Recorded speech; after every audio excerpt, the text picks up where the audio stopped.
동양인 늙은 년에게 배울 게 뭐 있냐. 한국 쓰리스타 여군 출신 여성을 무시하던 델타포스가 그녀의 4000m 저격에 무릎 꿇고 목숨을 구걸하게 된 이야기입니다. 영상 시청 이전에 구독과 좋아요 부탁드리겠습니다. 저희에게 큰 힘이 됩니다. 바늘구멍을 통과한 실처럼 촘촘했던 군복의 실밥이 풀린 지 꼭 1년째 되던 해였다. 한요나 그녀는 더 이상 새벽 4시의 기상 나팔 소리에 몸을 일으키지 않았다. 대신 창문 틈으로 스미는 옅은 햇살과 커피 향으로 아침을 맞이했다. 평생을 최초라는 수식어와 함께 살았다. 대한민국 최초의 여성 사단장, 그리고 최초의 여성 쓰리스타 군단장. 그녀의 어깨를 짓누르던 별셋, 그 무거운 견장은 이제 빛바랜 상자 속에서 잠들어 있었다. 그녀의 여정은 인천국제공항에서 시작되었다. 목적지는 미국 노스캐롤라이나. 그곳에는 미 육군 특수작전 사령부의 심장부라 불리는 거대한 군사기지 포트 브래그가 있었다. 그녀는 관광객이 아니었다. 공식적인 초청을 받은 고문 자격이었다. 미군 최정예 부대 델타포스의 대규모 연합훈련에 참관하고 조언을 해달라는 요청이었다. 굳이 이 늙은이를 부르는 이유가 뭡니까? 1년 전 국방부 청사에서 미측 장교의 방문을 받았을 때 그녀가 던진 첫 질문이었다. 그녀는 이미 전장을 떠난 몸이었다. 컴퓨터 화면 속의 전략 시뮬레이션이나 만지는 게 고작이었다. 미측 장교는 웃으며 답했다. 장군님의 지략은 컴퓨터로 대체할 수 없는 영역입니다. 우리는 그 경험을 사고 싶습니다. 경험이라. 한요나는 쓴웃음을 지었다. 그녀의 경험은 피와 화약 냄새로 얼룩져 있었다. 하지만 그들의 눈빛은 진지했고 거절할 수 없는 예우를 갖췄다. 결국 그녀는 무거운 가방 대신 단출한 여행 가방 하나를 들고 비행기에 올랐다. 14시간이 넘는 비행 끝에 도착한 롤리 더럼 국제공항은 후덥지근한 공기로 가득했다. 공항 출구에는 한요나 장군이라는 팻말 대신 한요나 여사라고 삐뚤빼뚤하게 적힌 종이를 든 사복 차림의 군인이 서 있었다. 그는 그녀를 알아보지 못했다. 한요나가 먼저 다가가자 그는 위아래로 훑어보며 미심쩍은 표정을 지었다. 한요나 씨? 맞으십니까? 실례지만 군 관계자분은 어디에? 접니다. 한요나의 낮은 목소리에 20 초반으로 보이는 운전병은 당황한 기색이 역력했다. 그는 그녀의 작은 체구, 동양인 특유의 고요한 얼굴, 그리고 평범한 여행객 같은 차림새에서 쓰리스타 군단장의 위엄을 전혀 읽어내지 못했다. 그는 아마도 근육질의 여전사나 최소한 정복을 차려입은 위압적인 인물을 상상했을 터였다. 포트 브래그로 향하는 차 안. 창밖으로 끝없이 펼쳐진 소나무 숲이 스쳐 지나갔다. 기지 입구에 다다르자 삼엄한 경비와 거대한 규모가 그녀를 압도했다. 여기가 바로 세계 최강의 군대가 그들의 칼날을 벼리는 곳이었다. 차량은 기지 깊숙한 곳, 델타포스의 전용 훈련 시설로 보이는 건물 앞에 멈췄다. 흙먼지가 자욱한 연병장에는 이미 수십 명의 군인들이 모여 있었다. 그들의 분위기는 살벌했다. 평범한 군인이 아니었다. 한 명 한 명이 인간 병기처럼 다듬어진 야생의 기운을 내뿜는 이들이었다. 그들이 바로 델타포스였다. 작전 브리핑 룸으로 안내된 한요나를 맞이한 것은 부대 지휘관인 스틸웰 대령이었다. 그는 정중하게 악수를 청하며 그녀를 소개했다. 모두 주목. 이쪽은 이번 훈련 기간 동안 우리에게 귀중한 조언을 해주실 한요나 장군님이시다. 대한민국 육군에서 전설적인 군단장이셨던 분이다. 소개와 동시에 방 안의 공기가 싸늘하게 식었다. 델타포스 대원들의 시선이 일제히 한요나에게 쏠렸다. 그 눈빛에는 존경이나 호기심 대신 노골적인 의심과 경멸이 담겨 있었다. 그들은 덩치 큰 사내들 사이에서 유난히 작아 보이는 이 중년의 동양인 여성을 이해할 수 없다는 표정이었다. 그때 맨 앞줄에 앉아있던 떡 벌어진 어깨의 사내가 나지막이 중얼거렸다. 젠장. 동양에서 온 애늙은이한테서 뭘 배우라는 거야? 탁상 공론이나 하는 늙은이 말곤 배울 게 없다고. 목소리는 작았지만 방 안의 모든 이들이 들을 수 있을 만큼 선명했다. 그의 이름은 케인, 델타포스 작전팀의 최선임 상사였다. 실전 경험만 수십 차례, 부대 내에서도 가장 실력이 뛰어나고 오만한 인물이었다. 스티웰 대령의 얼굴이 굳었지만 한요나는 미동도 하지 않았다. 그녀는 마치 박물관의 그림을 감상하듯 자신을 향해 꽂히는 수십 개의 날카로운 시선들을 천천히 둘러볼 뿐이었다. 그녀의 눈은 평생을 전장에서 보낸 사람 특유의 깊고 고요한 심연을 담고 있었다. 한요나가 입을 열었다. 반갑습니다. 조언을 맡게 된 한요나입니다. 내일 훈련장에서 뵙겠습니다. 그녀의 목소리는 찻잔 속의 물처럼 잔잔했지만 그 안에 담긴 무게는 브리핑 룸을 가득 채운 화약 냄새보다도 짙었다. 대원들은 그녀의 그 알 수 없는 평정심에 오히려 불쾌감을 느꼈다. 케인 상사는 코웃음을 치며 의자의 등을 깊숙이 파묻었다. 내일 저 오만한 동양인 할머니의 코를 납작하게 해줄 순간을 상상하면서 다음 날 해가 채 뜨기도 전인 이른 새벽. 포트브레그의 광활한 종합사격 훈련장이 굉음으로 가득 찼다. 델타포스 대원들은 이미 완전 군장 상태로 근접 전투 사격 훈련에 돌입해 있었다. 그들의 움직임은 낭비가 없었고 사격은 정확했다. 두 발을 가슴에 한 발을 머리에 박아 넣는 모잠비크 드릴을 마치 기계처럼 수행했다. 한요나는 어제와 같은 평범한 사복 차림으로 사격장 한편에 서 있었다. 등산용 바람막이에 편안한 바지, 그리고 굽 낮은 신발. 그녀의 모습은 살벌한 훈련장의 분위기와는 극명한 대조를 이루었다. 그녀는 귀마개도 하지 않은 채 그저 조용히 그들의 훈련을 지켜보고 있었다. 훈련의 제일 단락이 끝나고 휴식 시간이 주어졌다. 땀으로 범벅이 된 대원들이 물통을 비우며 한요나가 있는 쪽으로 모여들었다. 어제 브리핑 룸에서 노골적인 저기를 보였던 케인 상사가 선두에 섰다. 그는 일부러 한요나 바로 앞까지 다가와 그녀의 신발 코앞에 땀에 젖은 방탄 장갑을 툭 던지듯 내려놓았다. 장군님. 그는 장군이라는 호칭에 비아냥을 가득 담아 불렀다. 이런 건 처음 보십니까? 시끄럽고 냄새나고 꽤 역동적이죠. 서류 작업이나 하시던 분에게는 조금 자극적일 수도 있겠습니다. 그의 말에 주변의 대원들이 킬킬거리며 웃었다.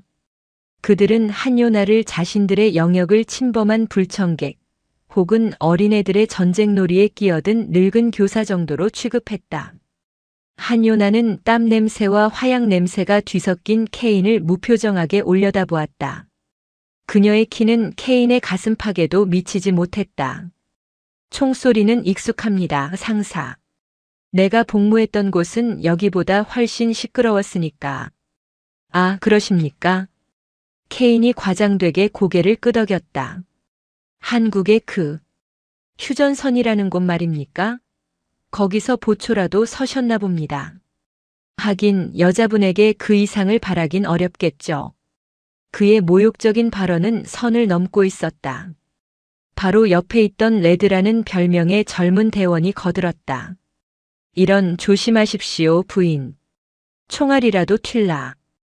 이 비싼 장비들이나 만져보시겠습니까? 아, 사용법은 아시려나 모르겠네.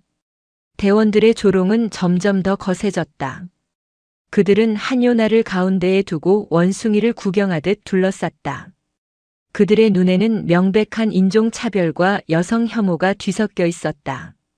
그들에게 이 작고 늙은 동양인 여성은 자신들이 목숨 걸고 지켜온 전사의 명예와는 가장 거리가 먼 존재였다. 한요나는 여전히 평온했다. 그녀는 케인을 지나쳐 훈련장 한쪽에 마련된 장거리 저격 훈련장 쪽으로 천천히 걸어갔다. 사격술은 목적을 달성하기 위한 수단일 뿐입니다. 수단에 과도하게 집착하면 정작 중요한 목적을 잃어버리게 되지요.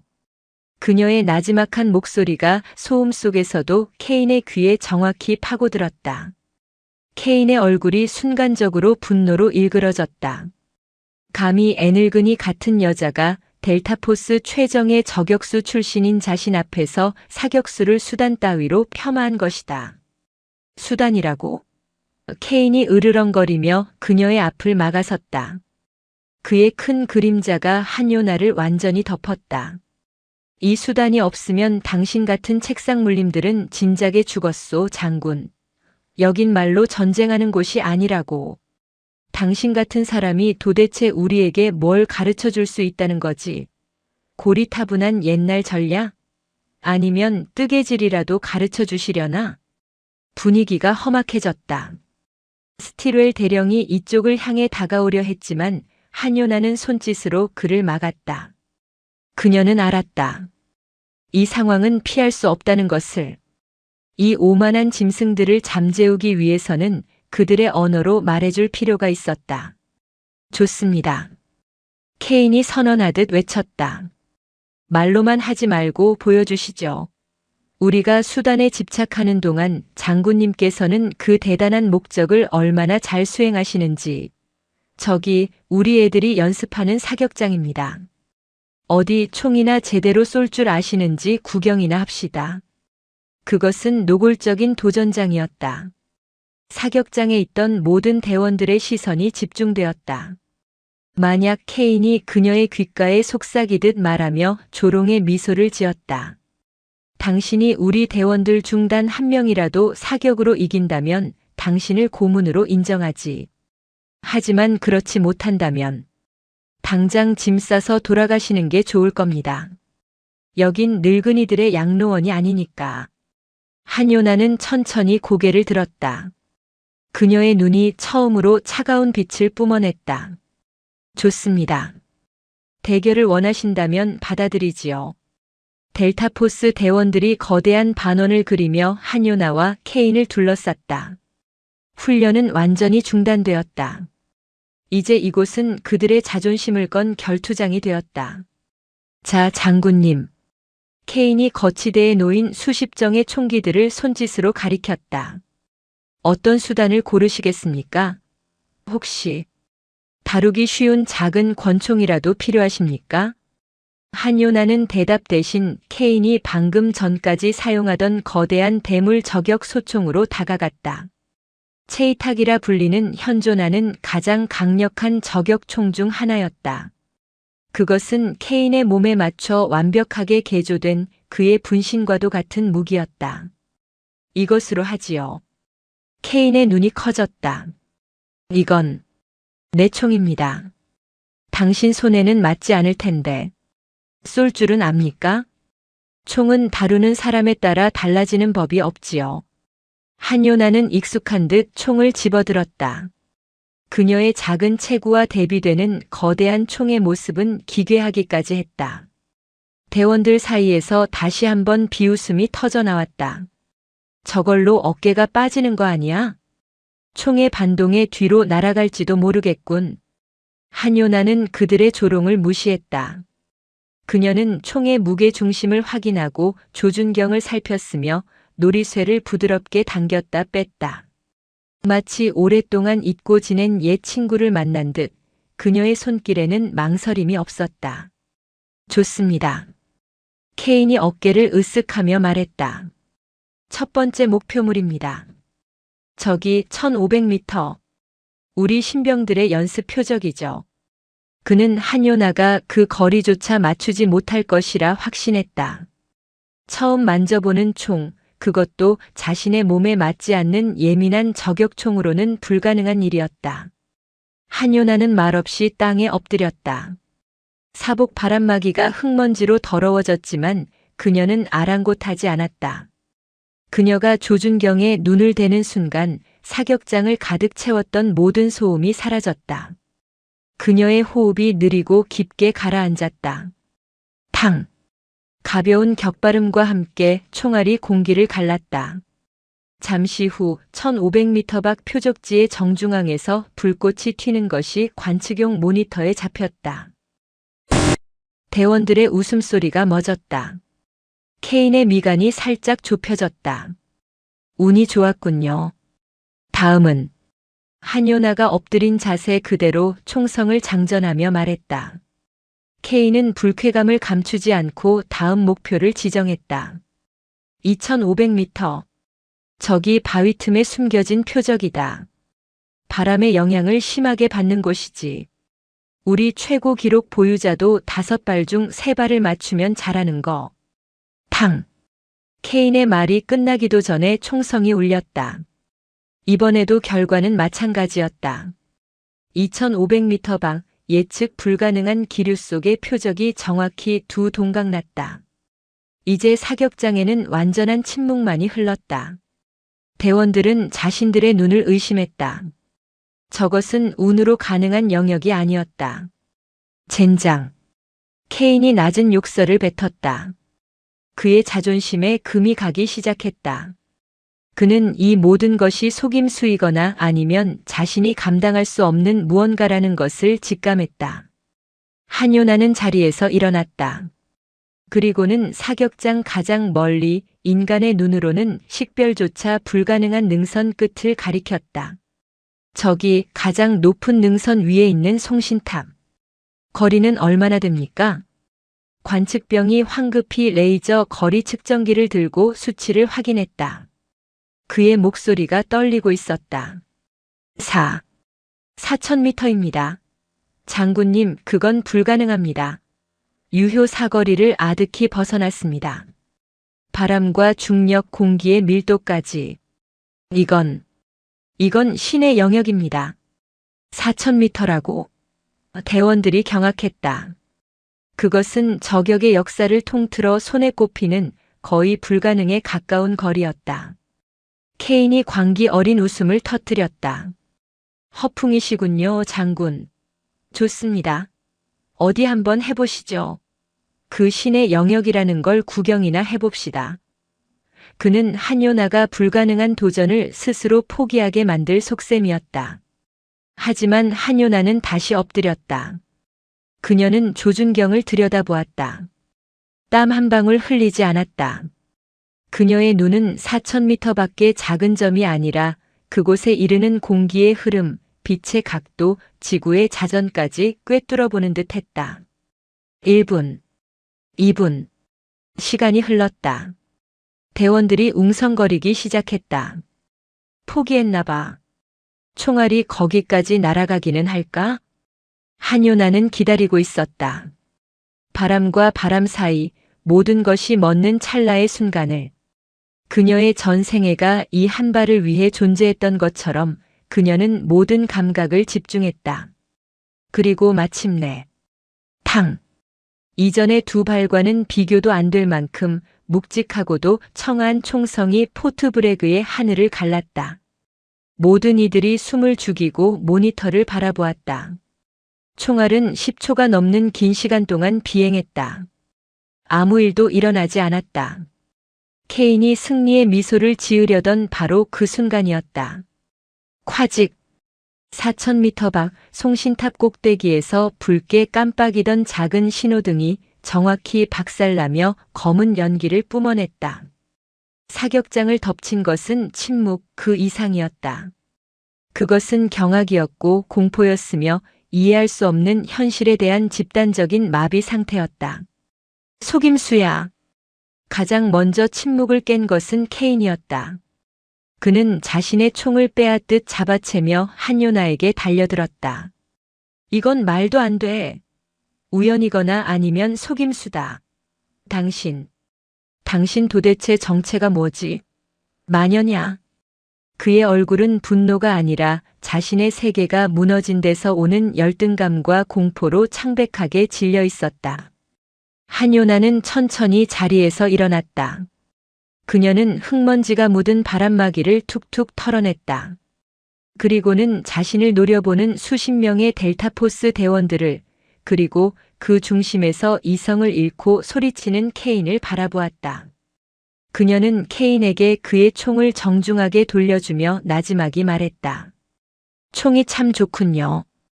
다만 조준경의 0점이 미세하게 틀어져 있었습니다. 손에 익숙하지 않은 총이라 표적을 맞추는데 꽤 애를 먹었습니다. 그 말은 4,000m의 기적보다 더 큰 충격으로 델타포스 대원들의 가슴을 내리쳤다. 자신들의 자부심이자 세계 그 자체였던 사격술이 저 작고 늙은 동양인 여성에게는 그저 애를 먹는 수준의 일이었다는 사실을 그들은 도저히 받아들일 수 없었다. 4,000m. 인간의 시력과 의지를 아득히 벗어난 그 거리에서 송신탑 신호등이 터져나간 순간 포트 브레그의 거대한 저격 훈련장에는 절대적인 침묵이 내려앉았다. 그 침묵은 존경이나 경외가 아니었다.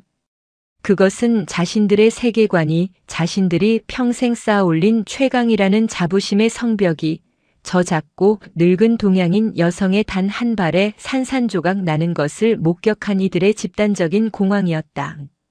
케인 상사의 속임수 라는 외침은 사실 그 자신을 향한 절박한 변명에 가까웠다. 그는 자신의 눈앞에서 벌어진 일을 자신의 전용 총기로 벌어진 일을 부정해야만 했다.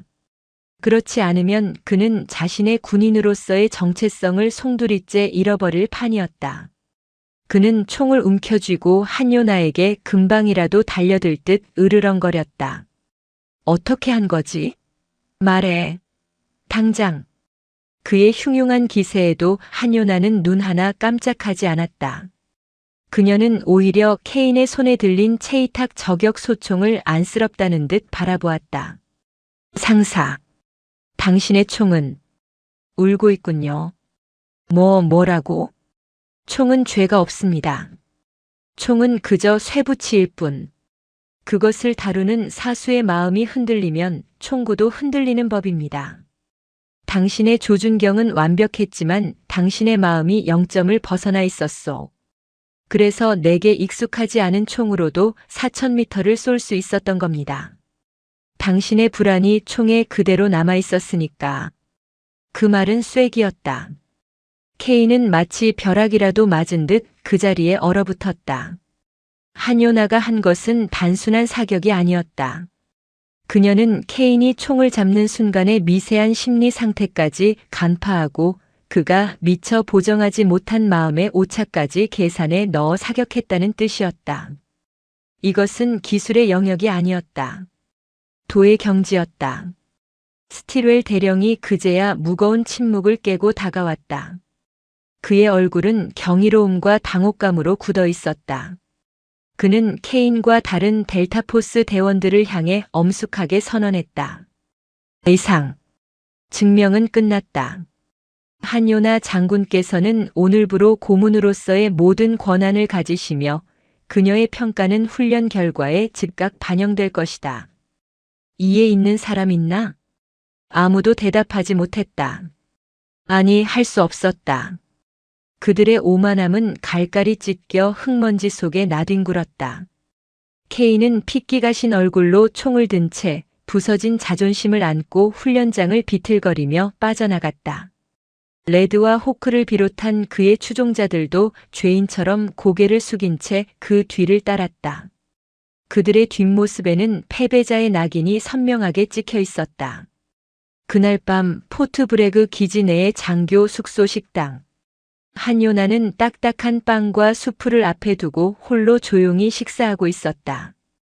델타포스 대원들은 그 식당에 들어오지 않았다. 그녀가 나타나자 식당 안에서 시끄럽게 떠들던 다른 부대 장병들조차 일순간 조용해졌다가 뿔뿔이 흩어졌다. 그녀는 완벽하게 이방인이었고 이제는 경외의 대상이 아닌 기피의 대상이 되어 있었다. 그들은 그녀를 괴물 혹은 마녀라고 수군댔다. 한편 델타포스 전용 막사에서는 숨막히는 긴장감이 흘렀다. 케인은 자신의 방에서 짐승처럼 울부짖으며 개인 장비들을 집어 던지고 있었다. 그의 방에 조심스럽게 들어선 것은 통신 전문가인 호크 하사와 돌격조 레드 하사였다. 상사님, 진정하십시오. 진정하라고. 케인이 핏발선 눈으로 그들을 돌아봤다. 봤잖아. 그 늙은 여자가. 그 여자가 우릴 농락했어. 내 평생을 바친 이 델타의 명예를 그 동양인 할망구가 단 한 방으로. 하지만 사실이지 않습니까? 4,000미터는 우린 평생 가도 못할. 레드가 조심스럽게 말했다. 닥쳐. 케인이 레드의 멱살을 움켜쥐었다. 사격? 그깟 사격 놀이가 전부야? 전쟁은 사격 대회인 줄 아나. 그래, 그녀는 총은 잘 쏠지 모르지. 하지만 전투는 달라. 전술, 팀워크, 진짜 피가 튀는 근접전. 거긴 그 늙은이가 낄 자리가 아니라고. 케인의 눈이 번뜩였다. 그것은 열등감이 만들어낸 뒤틀린 자기 합리화였다. 그래. 사격은 인정하지. 하지만 딱 거기까지다. 내일 있을 붉은 송곳니 작전에서 저 여자가 얼마나 책상 물림인지 똑똑히 보여주겠어. 여긴 진짜 전장이라고. 그 늙은이의 고리타분한 이론 따위가 통하는 곳이 아니야. 호크가 불안한 듯 말했다. 하지만 상사님, 내일 작전 브리핑에 그 여자도 참석합니다. 스틸웰 대령님이. 상관없어. 케인이 멱살을 놓고 씩 웃었다. 그 웃음은 분노보다 더 차가웠다. 오히려 잘 됐군. 우리 델타가 진짜로 어떻게 움직이는지 구경시켜주지. 그리고 내일 그 여자의 조언은 단 하나도, 단 한 글자도 우리 작전에 반영되지 않을 거다. 그게 바로 내 대답이다. 다음 날 이른 아침 붉은 송곳니 작전 브리핑룸. 어제와는 공기가 완전히 달랐다. 델타포스 대원들은 한요나를 힐끔거렸지만 노골적인 조롱 대신 차가운 무관심으로 일관했다. 마치 그녀를 투명 인간 취급하는 듯 했다. 작전 내용은 인질 구출 훈련이었다. 폐쇄된 3층짜리 병원 건물에 가상의 테러리스트 경험 많은 예비역들로 구성된 전문 대항군들이 인질 마네킹을 잡고 있다는 설정이었다. 스틸웰 대령이 작전 개요를 설명한 후 델타포스의 작전 계획이 스크린에 띄워졌다. 그것은 케인이 입안한 전형적인 델티에이식 작전이었다. 충격과 공포. 정문과 2층 창문을 동시에 폭약으로 돌파하고 압도적인 화력과 속도로 내부를 소탕하며 인질에게 접근한다는 지극히 공격적이고 직선적인 계획이었다. 설명이 끝나자 스틸웰 대령이 한요나를 향해 정중하게 물었다. 장군님, 고문으로서 의견을 주시겠습니까? 방 안의 모든 시선이 다시 그녀에게 쏠렸다.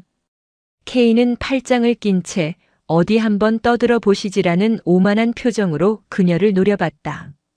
한요나는 천천히 일어섰다.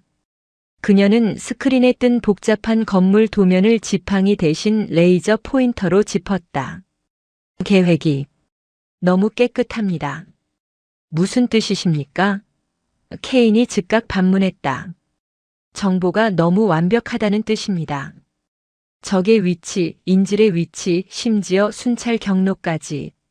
마치 이렇게 들어와 주십시오 하고 차려놓은 밥상 같습니다. 우리의 정보 수집 능력을 무시하는 겁니까? 지난 48시간 동안 드론과 위성, 모든 감청 자산을 동원해 얻어낸 완벽한 정보입니다. 케인이 반박했다. 그 완벽한 정보가 함정일 수 있다는 생각은 안 해봤습니까? 한요나가 케인을 정면으로 바라보았다. 그녀의 눈은 사격장에서와 같이 고요했지만 더 깊은 심연을 담고 있었다. 보십시오. 그녀가 3층의 중앙 복도를 가리켰다. 여기는 죽음의 깔때기입니다. 정문과 2층 창문, 2개의 돌파조가 가장 빠르게 인질에게 도달하기 위해 반드시 통과해야 하는 외길입니다. 만약 적들이 이곳 양쪽에 기관총을 숨겨두고 우리가 들어오기만을 기다리고 있다면 당신들이 자랑하는 속도는 그대로 전멸로 이어질 겁니다. 방 안의 공기가 서늘해졌다. 그녀의 지적은 날카로웠고 너무나도 합리적이었다. 그럼 어떻게 해야 한다고 생각하십니까, 장군님? 스틸웰 대령이 침을 삼키며 물었다. 한요나는 포인터로 건물의 지하, 아무도 주목하지 않던 작은 환기구를 가리켰다. 모든 시선이 문과 창문으로 향할 때 진짜 길은 발밑에 있는 법입니다.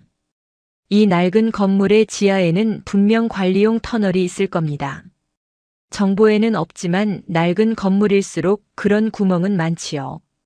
주공격조가 정문에서 큰 소리를 내며 적의 시선을 끄는 사이 정예의 침투조가 이 터널을 통해 적의 심장부 인질이 잡혀있는 바로 아랫방으로 침투해야 합니다. 그것이 지략입니다. 그녀의 분석은 완벽했다. 하지만 K는 그 말을 듣고 실소했다. 지하 터널? 장난하십니까? 그 먼지가 풀풀 나는 쥐구멍으로 기어 들어가라고. 우린 델타포스요. 그렇게 좀스럽게 싸우지 않습니다. 우리는 문을 부수고 들어가서 적의 머리통을 날려버리는 사람들입니다. 그게 우리의 방식이고 지난 수십 년간 증명된 가장 확실한 방법입니다. 증명된 방법이 때로는 가장 확실한 함정이 되기도 합니다. 한요나가 나지막이 응수했다. 됐습니다. 케인이 책상을 내리쳤다. 더 이상 못 듣겠군요. 대령님, 이 훈련은 우리 팀의 자존심이 걸린 문제입니다. 저 늙은이의 고리타분한 옛날 방식대로 하다가 내 부하들을 사지로 몰아넣을 생각은 추호도 없습니다. 우리는 우리의 방식대로 갑니다. 제 작전 계획을 승인해 주십시오. 스틸웰 대령은 고뇌에 빠졌다. 사격장에서의 충격이 아직 가시지 않았지만 K는 분명 부대 최고의 작전 지휘관이었다. 한요나의 조언은 합리적이었으나 K의 반발과 델타팀의 사기도 무시할 수 없었다. 좋다. 케인 상사. 자네의 계획대로 진행하게. 하지만 장군님의 조언을 명심은 하도록. 그것은 사실상 K의 손을 들어준 것이었다. K는 한요나를 돌아보며 승리자의 미소를 지었다. 열등감을 감추기 위한 그 비뚤어진 승리감이었다. 보시죠, 장군. K이 브리핑 룸을 나가며 그녀의 귓가에 속삭였다. 사격장에서의 마술이 진짜 전장에선 얼마나 쓸모없는지. 한요나는 아무 대답도 하지 않았다. 그저 굳게 닫히는 브리핑 룸의 문과 그 너머에서 다가오는 예견된 재앙의 그림자를 묵묵히 바라볼 뿐이었다. 붉은 송곳니 작전이 시작되기 1시간 전 폐병원 건물 주변은 칠흑 같은 어둠에 잠겨 있었다. 하지만 델타포스 대원들의 야간 투시경 속에는 모든 것이 녹색의 유령처럼 선명하게 보였다. K는 A팀 알파팀을 이끌고 정문 근처에 B팀 브라보팀은 2층 창문 아래에 잠복했다. 그들의 심장은 강철로 만든 기계처럼 차갑고 규칙적으로 뛰고 있었다. 사격장에서의 굴욕은 그들의 투지를 더욱 날카롭게 벼려놓았다.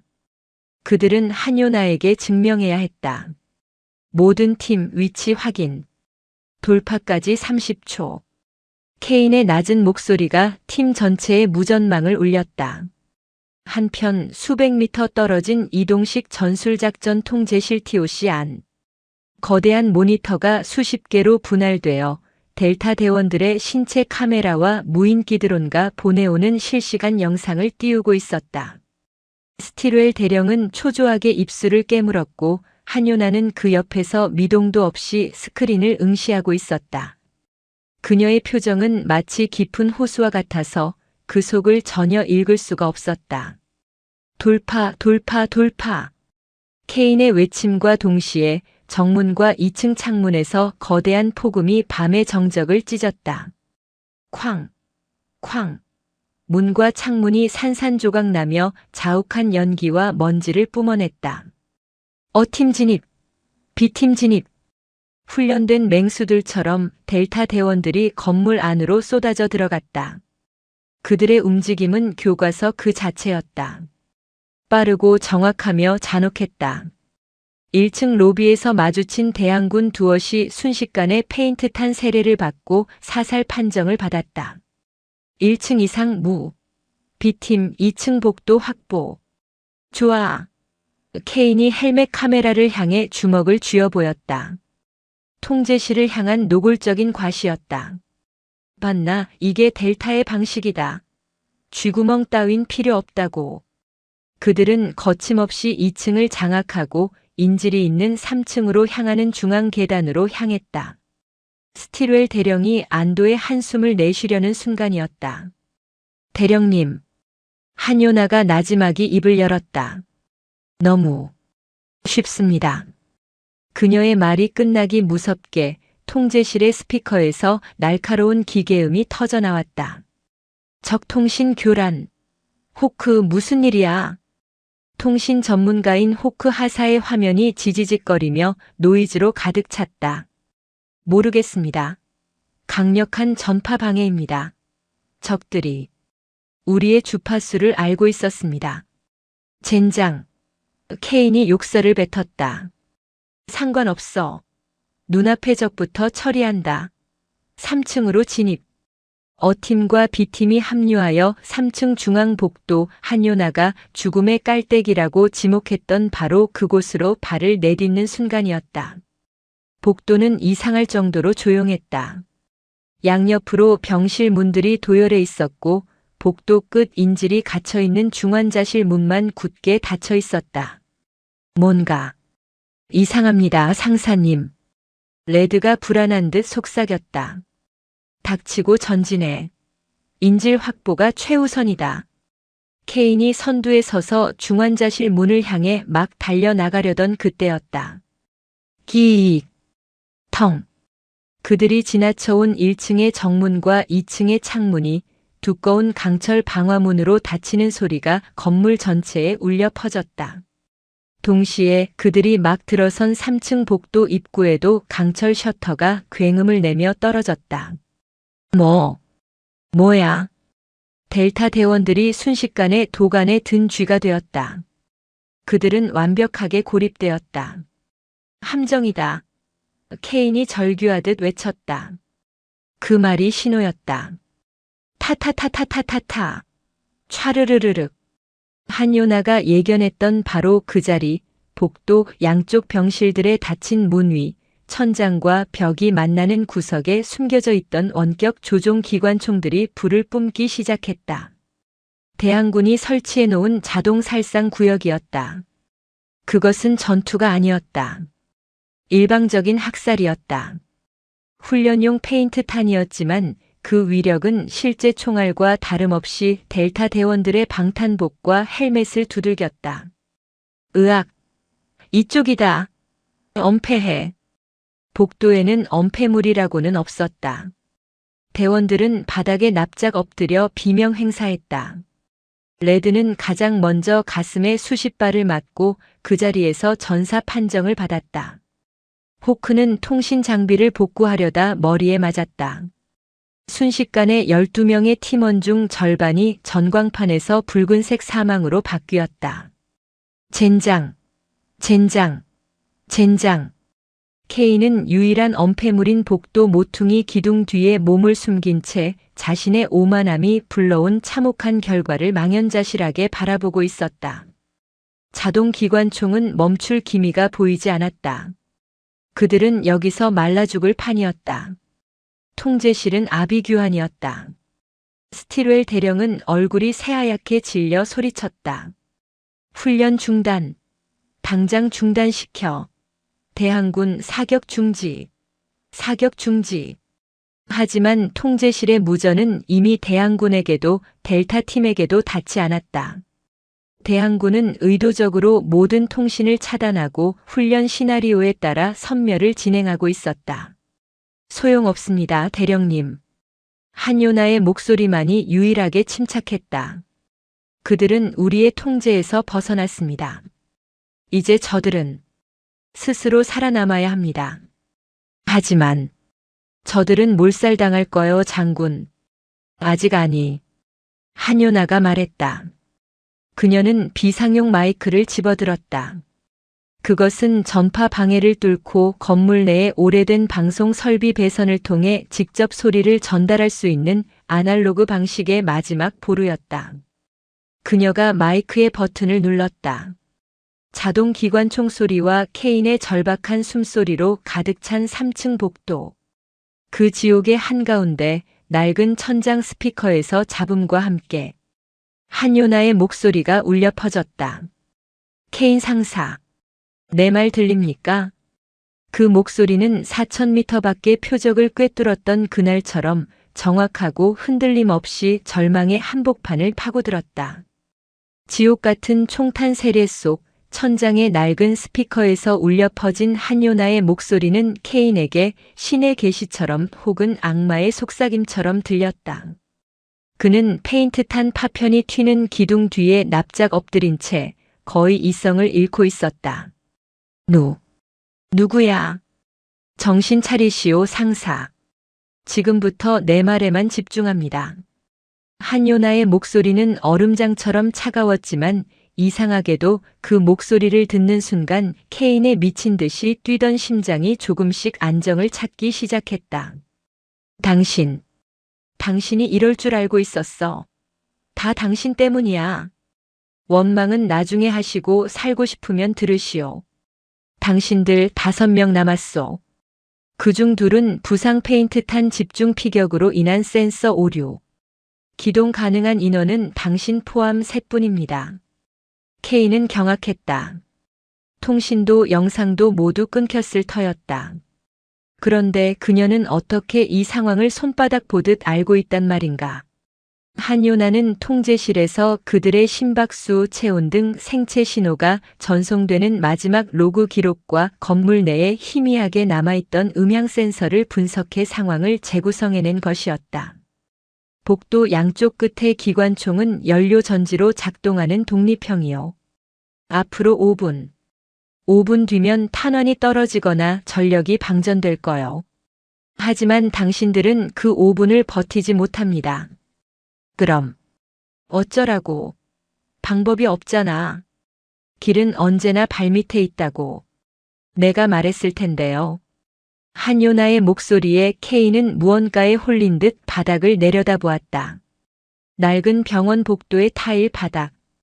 그 이상도 이하도 아니었다. 당신 위치에서 오른쪽으로 2걸음. 바닥 타일을 보시오. 다른 것들과 색이 미세하게 다른 정사각형 덮개가 보일 거요. 케인은 총알이 빗발치는 와중에 기어가다시피 몸을 움직였다. 그리고 그는 보았다. 수십 년의 먼지와 때 속에 가려져 있던 가로세로 1m 남짓한 희미한 금속 덮개의 윤곽을. 그건 뭡니까? 이 건물의 더스트 슈트요. 세탁물이나 쓰레기를 지하로 바로 버리던 오래된 통로지. 당신들이 무시했던 바로 그 지하로 이어지는 길이요. 케인은 망치로 머리를 맞은 듯한 충격을 받았다. 그녀가 브리핑에서 말했던 지하 터널의 입구가 바로 자신들이 갇힌 이 죽음의 깔때기 한복판에 있었던 것이다. 하지만 저걸 어떻게 열어? 저 총알들 속에서. 그래서 당신들에게 속도와 화력이 있는 것 아니었소? 한요나의 목소리에 처음으로 희미한 조소 같은 것이 스쳤다. 당신들 중 가장 빠른 고스트 하사에게 남은 폭약 소형 브리칭 차지를 그 덮개에 설치하라고 하시오. 시간 없소. 케인은 결단을 내려야 했다. 자신의 오만함이 팀을 사지로 몰아넣었다. 이제 그가 기댈 곳은 그가 그토록 무시했던 저 동양인 여성의 목소리뿐이었다. 그는 자신의 열등감과 자존심을 통째로 씹어 삼켰다. 고스트, 들었나? 덮개에 폭약 설치해. 지금 당장. 하지만 상사님, 저 길 나가는 순간. 명령이다. 고스트 하사가 심호흡을 했다. 그는 기둥 뒤에서 뛰쳐나갔다. 복도의 모든 기관총이 그에게 집중되었다. 페인트탄이 그의 온몸을 뒤덮었지만 그는 비명을 지르며 덮개에 폭약을 설치하고 점화기를 누른 뒤 다시 기둥으로 몸을 날렸다. 쾅! 폭음과 함께 낡은 덮개가 뜯겨져 나가며 아래로 향하는 어둡고 깊은 구멍이 드러났다. 동시에 고스트 하사는 온몸이 페인트로 범벅이 된 채 전사 판정을 받았다. 고스트, 케인이 절규했다. 한 명의 희생으로 넷이 살았소. 감상에 젖을 시간 없소. 지금 당장 뛰어들어. 한요나의 냉철한 명령이 떨어졌다. 자동 기관총이 다시 생존자들을 향해 총구를 돌리기 시작했다. 케인과 남은 2명의 대원 팬텀, 제칼은 망설일 틈도 없이 어두운 구멍 속으로 몸을 던졌다. 그들이 사라지자마자 그들이 있던 자리를 수백 발의 페인트탄이 뒤덮었다. 그들은 먼지와 악취가 진동하는 좁은 수직 통로를 따라 수십 미터를 미끄러져 내려갔다. 그리고 마침내 눅눅한 흙바닥 위로 떨어졌다. 지하. 정말로 지하 터널이었다. 세상에. 팬텀이 주저앉아 숨을 몰아쉬었다. 케인은 헬멧을 벗어 던졌다. 땀과 먼지로 범벅이 된 그의 얼굴은 패배감과 수치심 그리고 알 수 없는 경외감으로 일그러져 있었다. 이제 어떡합니까, 장군님?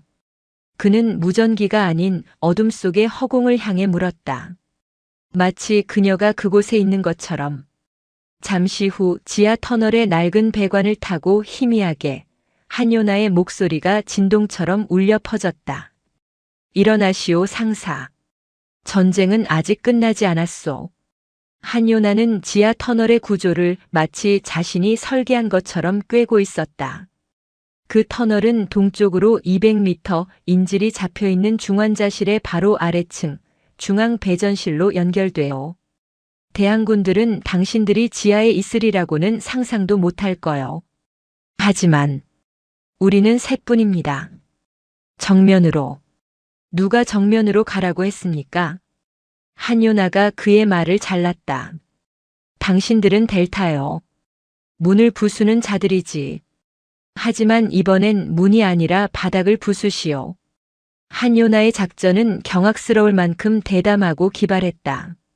중앙 배전실의 천장, 즉 중환자실의 바닥에 남은 폭약을 설치해 대항군들의 발밑을 통째로 무너뜨리라는 것이었다. 대항군들은 3층 복도의 기관총 소동에 모든 신경이 쏠려 있을 거요. 지금이 기회요. 케인은 더 이상 망설이지 않았다. 그는 자신의 팀원들에게 명령했다.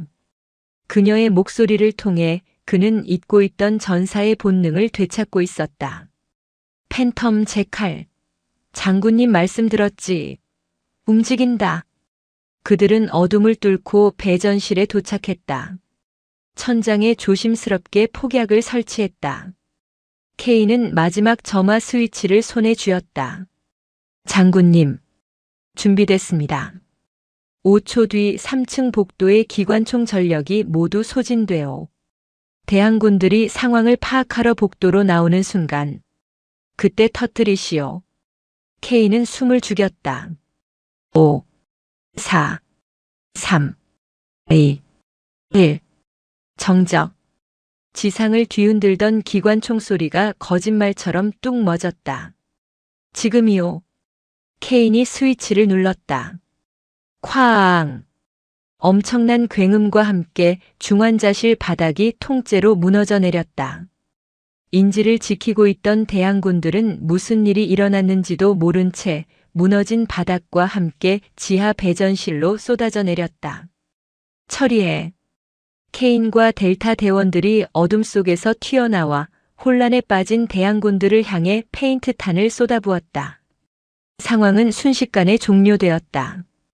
케인은 무너진 천장의 구멍을 통해 저 위에 덩그러니 남겨진 인질 마네킹을 바라보았다. 그리고는 허탈하게 웃었다. 작전 성공. 훈련이 끝나고 모든 조명이 켜진 폐병원 건물. 살아남은 3명의 델TA 대원과 전사한 9명의 대원, 그리고 사살당한 대항군들이 모두 한자리에 모였다. 모두가 말이 없었다. 특히 케인의 팀은 승리했음에도 불구하고 패배자보다 더 참담한 표정이었다. 그들은 자신들의 방식이, 자신들의 자부심이 얼마나 쉽게 무너질 수 있는지 뼈저리게 체험했다. 스틸웰 대령과 함께 한요나가 훈련장으로 들어섰다. 모든 델타 대원들의 시선이 그녀에게 향했다. 그 눈에는 더 이상 조롱이나 무시, 심지어 열등감도 남아있지 않았다. 오직 설명할 수 없는 존경과 경외만이 가득했다. 케인이 뚜벅뚜벅 그녀 앞으로 걸어왔다. 그는 방금 전에 치열한 전투의 흔적이 그대로 남아있는 땀과 먼지로 얼룩진 모습이었다. 그는 한요나의 앞에 섰다. 그리고는 조금의 망설임도 없이 군인으로서 할 수 있는 최고의 경의를 표했다. 그는 그녀의 앞에서 무릎을 꿇었다. 장군님. 그의 목소리는 억눌린 감정으로 심하게 떨리고 있었다. 제가 틀렸습니다. 저희의 오만함이 모두를 죽일 뻔했습니다. 당신의 지혜가 우리 모두를 살렸습니다. 부디 저희를 가르쳐 주십시오. 케인의 그 한마디에 레드와 호크를 포함한 모든 델타포스 대원들이 마치 약속이라도 한 듯 일제히 그들의 괴물 같던 고문 한요나를 향해 무릎을 꿇었다. 그것은 강철 같던 델타포스의 자존심이 무너지는 순간이자 진정한 배움이 시작되는 순간이었다. 포트브레그의 폐병원 훈련장, 붉은 송곳니, 작전이 끝난 그곳에는 패배의 냄새와 먼지가 자욱하게 깔려 있었다. 9명의 전사자와 3명의 생존자. 델타포스라는 이름이 무색하게 그들은 자신들의 오만함이 빚어낸 참혹한 결과 앞에 망연자실해 있었다. 그리고 그 중심에 케인 상사가 있었다. 그의 무릎이 흙바닥에 닿는 순간 그것은 단순히 한 군인의 항복이 아니었다. 세계 최강이라 자부하던 델타포스의 방식, 그들의 자존심이 한요나라는 거대한 지혜 앞에서 무너져 내리는 상징적인 순간이었다. 케인을 따라 레드와 호크, 그리고 살아남은 팬텀과 제칼, 심지어 전사 판정을 받고 고개를 숙이고 있던 다른 대원들까지. 그들은 모두 약속이라도 한 듯 저 작고 늙은 동양인 여성 고문 앞에 무릎을 꿇었다. 제가 틀렸습니다. 케인의 목소리는 억눌린 울음처럼 터져나왔다. 저희를 가르쳐 주십시오, 장군님. 훈련장에 모인 수십 명의 시선이 일제히 한요나에게 애쓰 쏠렸다. 스틸웰 대령조차 마른 침을 삼켰다. 그녀가 이 오만한 짐승들을 어떻게 조련할 것인지, 혹은 이 굴복을 어떻게 받아들일지 아무도 예측할 수 없었다. 한요나는 무릎 꿇은 케인을 가만히 내려다보았다. 그녀의 눈에는 승리자의 희열이나 가르치는 자의 오만함 따위는 없었다. 그저 깊고 고요한 연민, 그리고 이제 막 껍질을 깨고 나오려는 생명체를 바라보는 듯한 기다림이 담겨 있었다. 그녀는 천천히 입을 열었다. 그 목소리는 훈련장 전체를 덮을 만큼 낮고도 또렷하게 울려 퍼졌다. 일어나시오. 케인은 고개를 들지 못했다. 일어나라고 했다. 패배자처럼 무릎 꿇고 용서를 구하라고 내가 이 자리에 온 것이 아니다. 그녀의 말에 델타 대원들이 머뭇거리며 일어섰다. 그들의 눈은 여전히 바닥을 향해 있었다. 패배를 인정하는 것은 끝이 아니다. 그것은 시작이다. 한요나가 그들 사이를 천천히 걸으며 말했다. 당신들은 오늘 졌소. 훈련에서 졌고 적에게 졌으며 무엇보다 당신들 자신의 자만심에게 처참하게 졌소. 그녀가 전사 판정을 받은 레드의 어깨에 붙은 페인트 탄 자국을 손으로 툭 쳤다.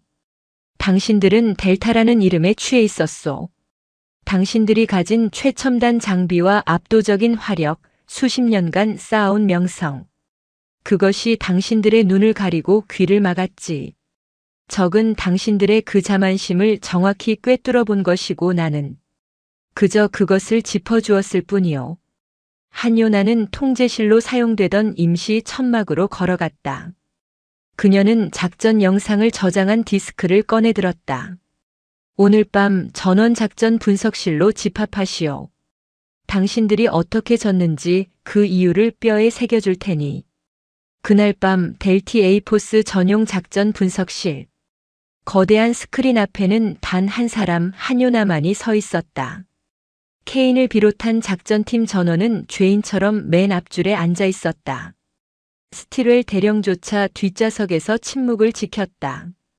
작전 분석을 시작한다. 한요나의 말과 함께 스크린의 붉은 송곳니 작전의 첫 영상, 케인이 돌파, 돌파, 돌파를 외치던 그 순간이 재생되었다. 멈춰. 한요나가 첫 번째 실수를 지적했다. 케인 상사. 왜 폭파 지점을 정문의 중앙으로 잡았지? 그것이 가장 빠르고 확실하게 문을 무력화할 수 있는 교범상. 교범? 한요나가 코웃음을 쳤다. 적도 그 교범을 읽었소. 당신들이 가장 빠르고 확실하게 들어올 그곳에 적들은 가장 빠르고 확실하게 당신들을 죽일 함정을 파놓았지. 당신은 적이 아니라 교범과 싸우고 있었던 거요. 그녀는 영상을 돌렸다. 2층으로 진입하던 B팀의 헬멧 영상. 호크 하사. 네. 넵 장군님. 당신은 통신 전문가요. 진입 직전 미세한 주파수 간섭을 포착했지. 하지만 당신은 그것을 사소한 오류로 보고하고 케인 상사는 그것을 무시했소. 맞나? 호크는 고개를 들지 못했다.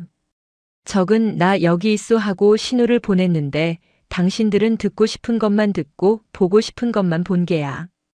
붉은 송곳니 작전은 이 순간 이미 실패한 것이었소.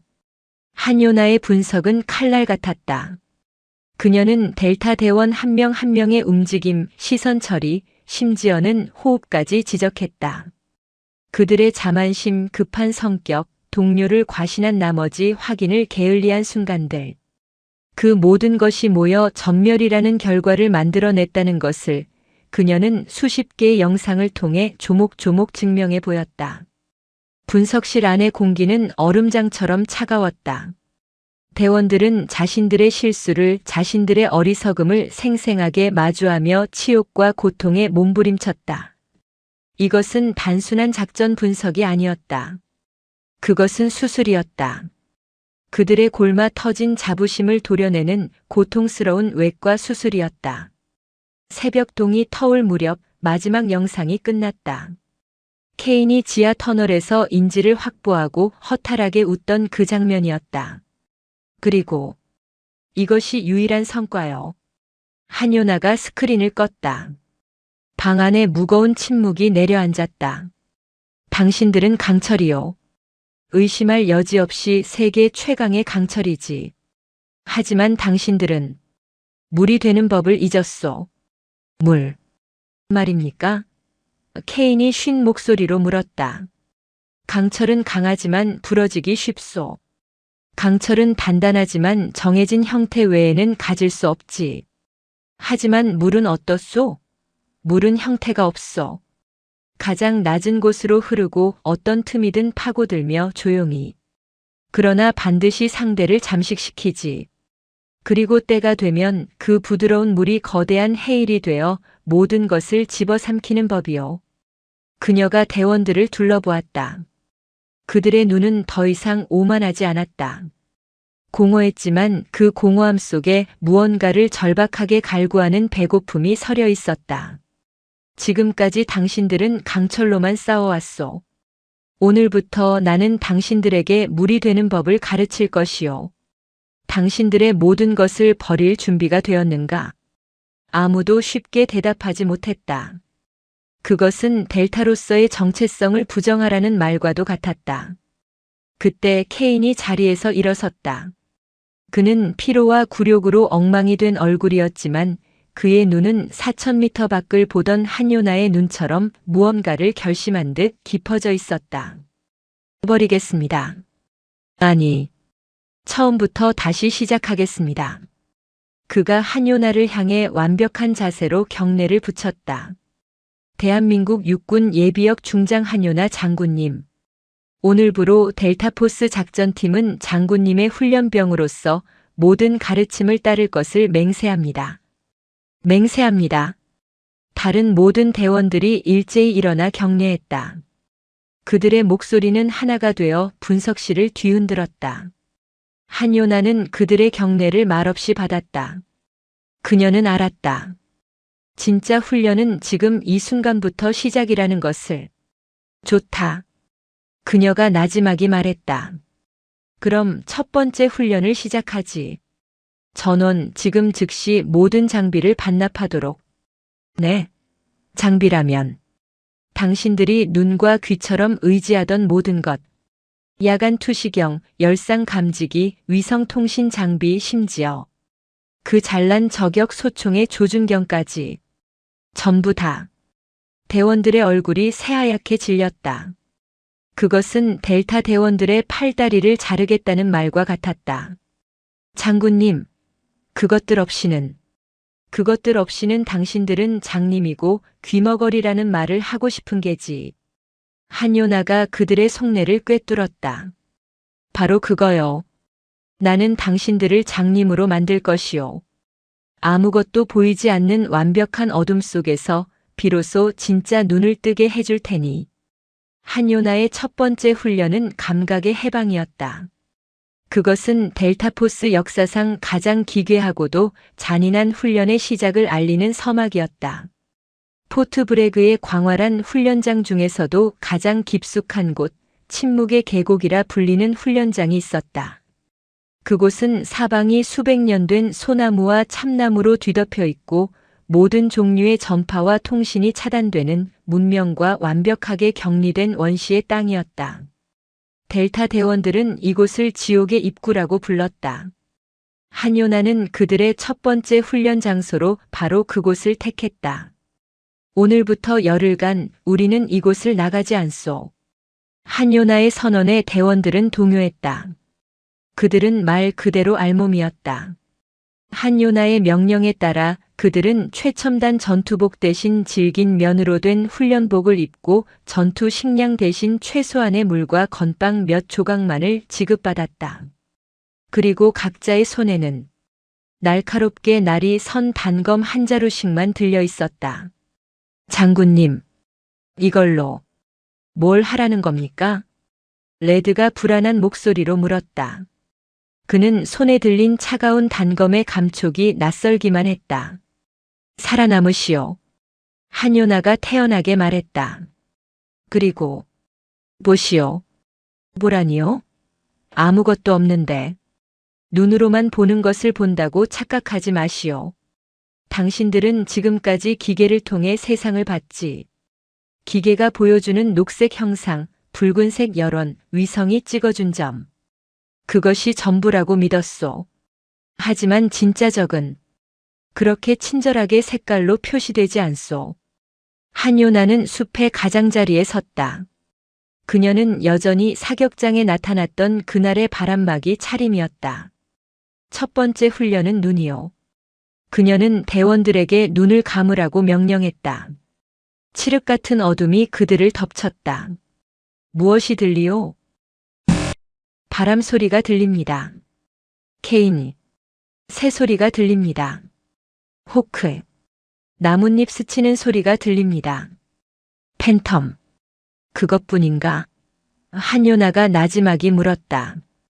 대원들은 더 이상 대답하지 못했다.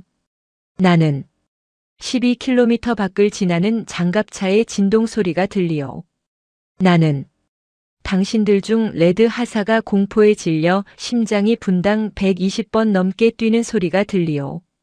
나는 호크 하사가 어젯밤 잠들지 못해 미세하게 호흡이 거친 소리가 들리오. 그리고 한요나가 눈을 감은 채 정확히 케인이 있는 방향으로 고개를 돌렸다. 케인 상사, 당신이 나를 시험하고 있다는 것도 알고 있소. 케인은 온몸에 소름이 돋았다. 그는 이 모든 훈련을 받아들이면서도 마음 한편으로는 이 늙은 여자가 어디까지 하나 보자라는 마지막 오만함을 품고 있었다. 그런데 그녀가 그것을 꿰뚫어 본 것이다. 눈을 뜨시오. 대원들이 눈을 떴을 때 그들은 경악했다. 방금 전까지 자신들 앞에 서 있던 한요나가 사라졌다. 장군님? 한 장군님. 그녀는 연기처럼 사라졌다. 그들은 순식간에 광활한 숲속에 버려졌다. 젠장, 어디로 가신 거야? 흩어져서 찾아. 이건 훈련의 일부다. 케인의 명령에 델타 대원들이 일제히 흩어졌다. 그들은 세계 최강의 추적 전문가들이었다. 비록 장비는 없었지만 그들의 감각은 여전히 살아있다고 믿었다. 하지만 1시간이 지나고 2시간이 지나도 그들은 한요나의 흔적조차 찾지 못했다. 그녀는 발자국 하나 남기지 않았다. 부러진 나뭇가지 하나, 밟힌 이끼 하나 없었다. 그녀는 말 그대로 숲의 일부가 되어 사라진 듯 했다. 해가 지기 시작했다. 침묵의 계곡에 어둠이 내리자 대원들의 불안감은 공포로 변해갔다. 최첨단 야간 투시경이 없자 그들은 한치 앞도 구분할 수 없는 장님이 되었다. 빌어먹을. 아무것도 안 보여. 서로 흩어지지 마. 뭉쳐. 그때 어둠 속에서 케인의 등 뒤 바로 귓가에서 한요나의 목소리가 속삭였다. 첫 번째 죽음. 레드 하사. 으악. 레드가 비명을 질렀다. 그의 목에 차가운 단검의 날이 닿아 있었다. 그가 고개를 돌렸을 때 어둠 속에서 한요나의 형체가 유령처럼 서 있었다. 그녀는 어떻게 이 어둠 속에서 소리 없이 접근했단 말인가? 어떻게 제 뒤에? 당신은 보는 것에만 집중했지. 하지만 나는 당신의 숨소리를 들었고 당신의 채취를 맡았으며 당신의 공포를 느꼈소. 당신이 나를 찾으려 숲을 둘러볼 때 나는 당신의 등 뒤에서 당신의 심장 소리를 듣고 있었단 말이오. 그날 밤 델타 대원들은 공포에 떨어야 했다. 한요나는 어둠 속의 유령이었다. 그녀는 소리 없이 나타나 그들의 목에 단검을 겨누고 죽음을 선고했다. 두 번째 죽음. 호크하사. 당신은 너무 많은 생각을 하느라 발소리를 죽이지 못했소. 세 번째 죽음. 팬텀. 당신은 바람의 방향을 읽지 못했지. 당신의 냄새가 바람을 타고 100m 밖까지 진동했소. 새벽이 밝아왔을 때 케인을 제외한 모든 대원이 죽음을 선고받았다. 케인은 뜬 눈으로 밤을 지새우며 자신의 모든 감각을 곤두세우고 있었다. 그는 나무에 등을 기댄 채 감히 눈을 감지도 못했다. 대단하군. 한요나의 목소리가 그의 정면에서 들려왔다. 케인이 경악하며 눈을 떴다. 한요나는 그가 기대고 있던 나무 그 바로 위쪽까지에 마치 한 마리 새처럼 조용히 앉아 그를 내려다보고 있었다. 그녀는 밤새도록 바로 그의 머리 위에 있었던 것이다. 당신은 도대체 인간이 맞습니까?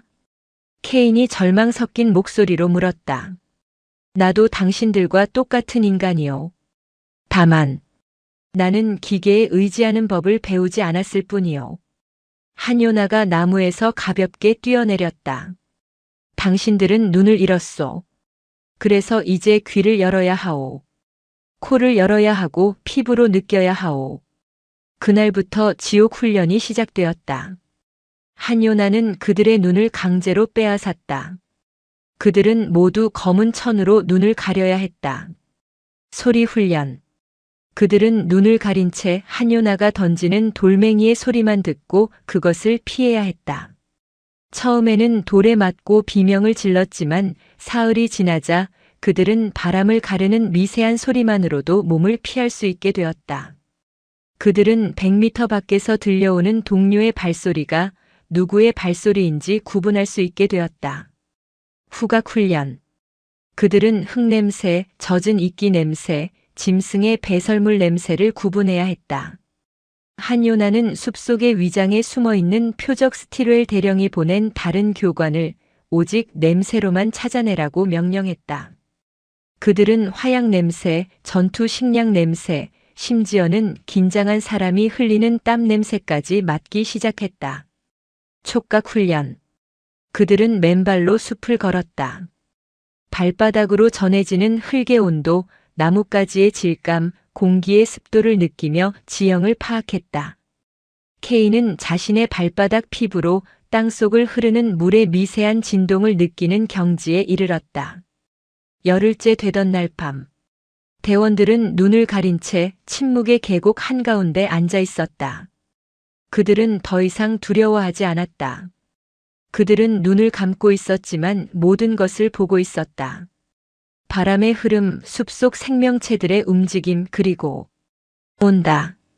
케인이 나지막이 속삭였다. 셋입니다. 동쪽 200m 전방. 발소리를 죽였지만 쇠 냄새가 너무 강합니다. 호크가 응수했다. 체중을 실어 걷는군. 완전 군장이야. 레드, 당신이 우측. 팬텀 좌측. 내가 중앙을 맡는다. 케인이 명령했다. 그들이 눈을 가린 천을 풀어내렸다. 그들의 눈빛은 더 이상 오만한 맹수의 그것이 아니었다. 어둠 속에서도 빛나는 숲 그 자체가 된 짐승의 눈빛이었다.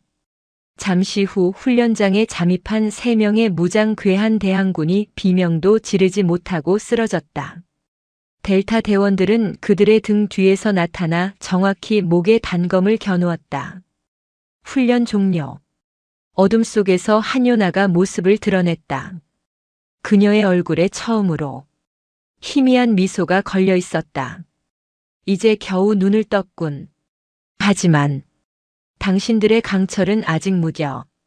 그녀는 대원들을 훈련장 밖으로 이끌었다. 다음 훈련은 심장이요. 당신들이 그토록 자랑하던 그 총을 다시 잡을 시간이 되었으니 감각의 용광로에서 살아남은 델타 대원들은 자신들의 무기고로 돌아갔다. 하지만 그들이 자신의 총을 다시 잡았을 때 모든 것이 달라져 있었다. 총은 더 이상 그들의 눈이 아니었다. 그것은 새롭게 눈뜬 그들의 감각을 4000m 밖까지 전달해줄 손톱에 불과했다. 침묵의 계곡에서 돌아온 델타 대원들의 분위기는 완전히 달라져 있었다. 그들은 말이 없어졌고 걸음걸이에서는 소리가 나지 않았다. 그들의 눈빛은 더 이상 상대를 윽박지르는 맹렬함이 아니라 상대의 시면을 꿰뚫어 보는 듯한 고요한 날카로움으로 바뀌어 있었다. 그들은 강철에서 물이 되는 법을 배웠고 이제 한요나는 그 물을 다시 강철로 되돌릴 참이었다. 훈련은 끝났다고 생각하지 마시오. 한요나가 최첨단 시가지 전투 훈련장, 일명 죽음의 도시 앞에 그들을 세워두고 말했다. 그곳은 실제 도시를 그대로 옮겨놓은 듯한 거대한 모의 훈련장이었다. 당신들은 감각을 되찾았소. 하지만 그것은 반쪽짜리요. 현대전은 감각만으로 이길 수 없소. 당신들이 버렸던 기술과 당신들이 되찾은 본능, 이 둘을 하나로 합치는 담금질이 필요하오. 한요나는 그들에게 모든 장비를 다시 지급했다.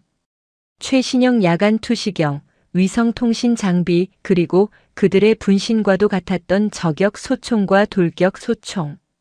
케인이 자신의 체이탁 저격총을 다시 집어들었을 때 그는 전율했다. 총이 너무 가볍게 느껴졌다. 조준경이 너무 밝고 선명하게 느껴졌다. 그는 지난 열흘간 눈을 감고도 200m 밖의 표적을 맞추는 훈련을 해왔다.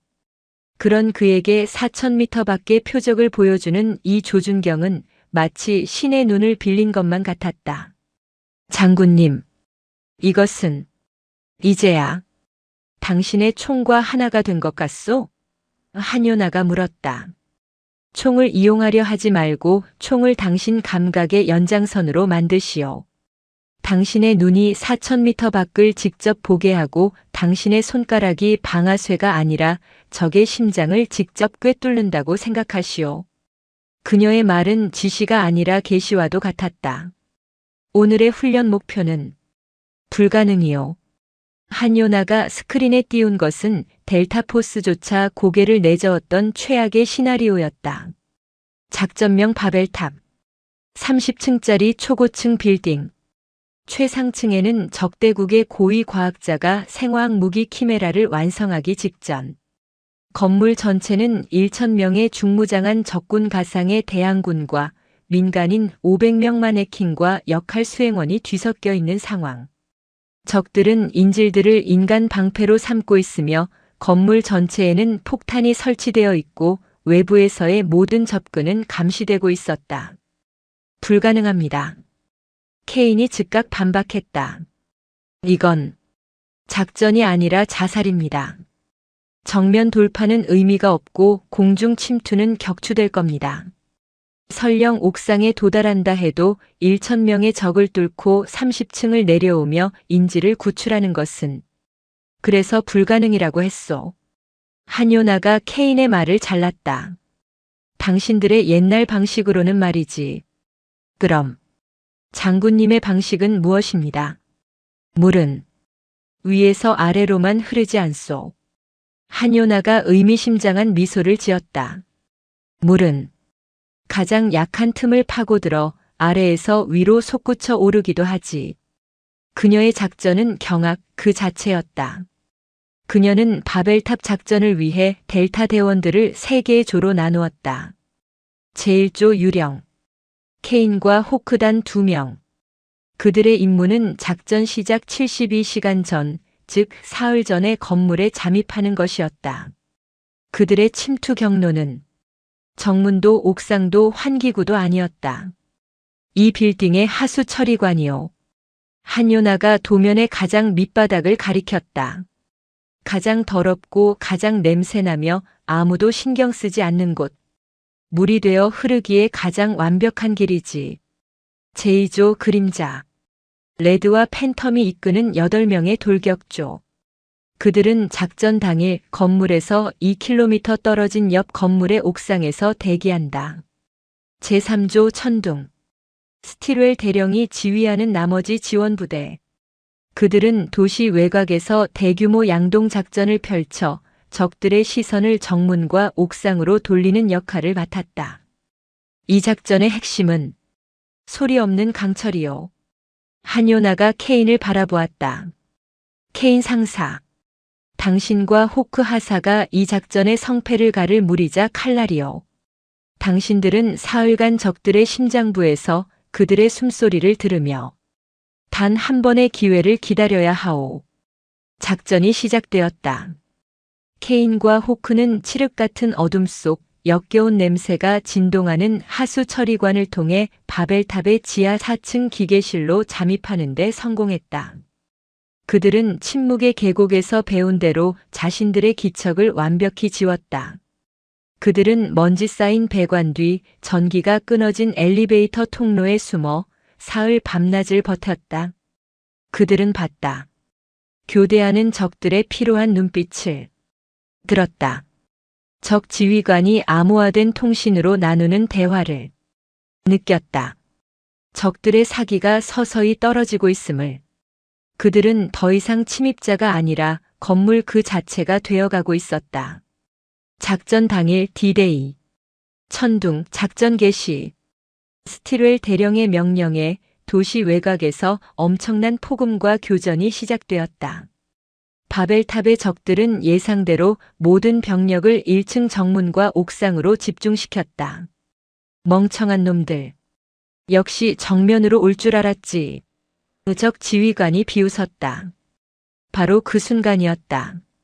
지하 4층에 숨어있던 케인이 한요나에게 배운 심장훈련, 즉 호흡 조절을 통해 극도로 냉정하게 속삭였다. 유령 작전 개시. 10초 뒤 건물의 심장을 멈춘다. 호크가 지난 사흘간 분석한 중앙 통제 시스템에 소형 폭약을 설치하고 타이머를 눌렀다. 쾅! 거대한 빌딩 전체가 암흑에 빠졌다. 비상전력조차 켜지지 않았다. 호크가 비상전력선까지 동시에 차단해버린 것이다. 1,000명의 적군과 500명의 민간인이 패닉에 빠졌다. 뭐야? 무슨 일이야? 적 지휘관이 소리치는 순간 암흑 속에서 케인과 호크가 튀어나왔다. 야간 투시경을 쓴 그들에게 암흑 속의 적들은 환한 대낮의 표적과 같았다. 그들은 소리 없는 강철이 되어 적 지휘부의 목을 베었다. 그림자 지금이다. 케인의 신호를 받은 그림자조. 그들은 2km 밖의 빌딩에서 바벨탑의 28층 창문을 향해 저격을 개시했다. 그것은 단순한 저격이 아니었다. 레드와 팬텀은 한요나에게 배운 대로 바람과 중력을 일궈냈다. 탕, 탕, 탕. 그들의 총알은 적들을 맞춘 것이 아니었다. 그들은 창문을 지지하는 프레임의 가장 약한 부분을 정확히 쏘아 맞췄다. 창문이 무너진다. 28층의 거대한 통유리가 굉음을 내며 산산조각 나 거리로 쏟아져 내렸다.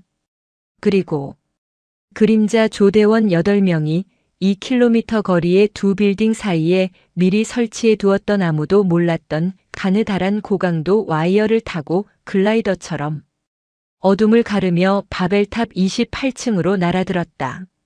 물처럼 잠입하고 강철처럼 타격하며 바람처럼 건물을 가로지른 것이다.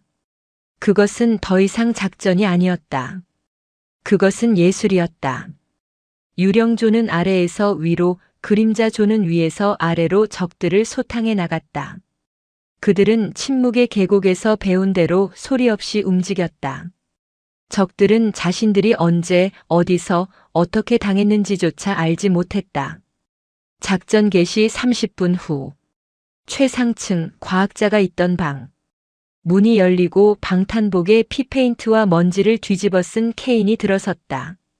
방 안에는 한요나가 홀로 앉아 그가 올 줄 알았다는 듯이 차를 마시고 있었다. 그녀는 스틸웰 대령의 헬기를 타고 천둥작전이 한창일 때 옥상을 통해 이미 들어와 있었다. 보고 드립니다. 케인이 숨을 몰아쉬며 격려했다. 인질, 전원 구출, 적, 전원 소탕, 작전, 완료했습니다. 한요나는 찻잔을 내려놓고 일어섰다. 수고했소, 케인 상사. 아니, 그녀는 케인의 어깨에 묻은 먼지를 털어주었다. 델타의 강철은 오늘 밤 비로소 진짜가 되었군. 케인은 한요나의 그 한마디에 지난 몇 주간의 모든 고통과 굴욕 그리고 경외심이 한꺼번에 터져나오는 것을 느꼈다. 그는 대답 대신 굳은 경례를 올릴 뿐이었다. 포트 브레그의 바벨탑 훈련장 위로 그들의 승리를 축하하듯 밝은 달이 떠오르고 있었다. 하지만 한요나는 알고 있었다. 이 완벽한 승리가 어쩌면 더 거대한 폭풍을 불러올 전조에 불과할지도 모른다는 것을. 바벨탑 작전의 성공은 포트 브레그 전체를 뒤흔들었다. 그것은 단순한 훈련의 성공이 아니었다.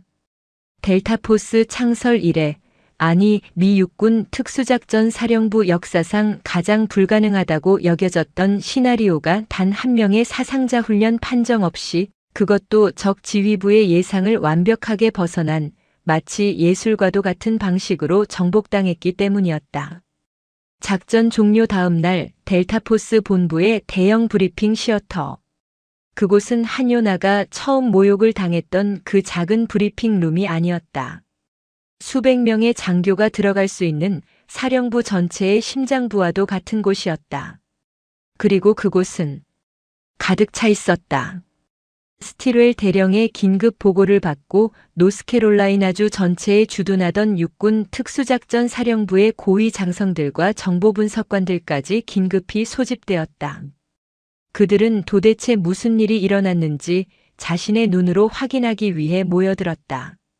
그들의 시선은 단 한 곳, 단상 옆에 조용히 서 있는 평범한 사복 차림의 작은 동양인 여성 한요나에게 고정되어 있었다.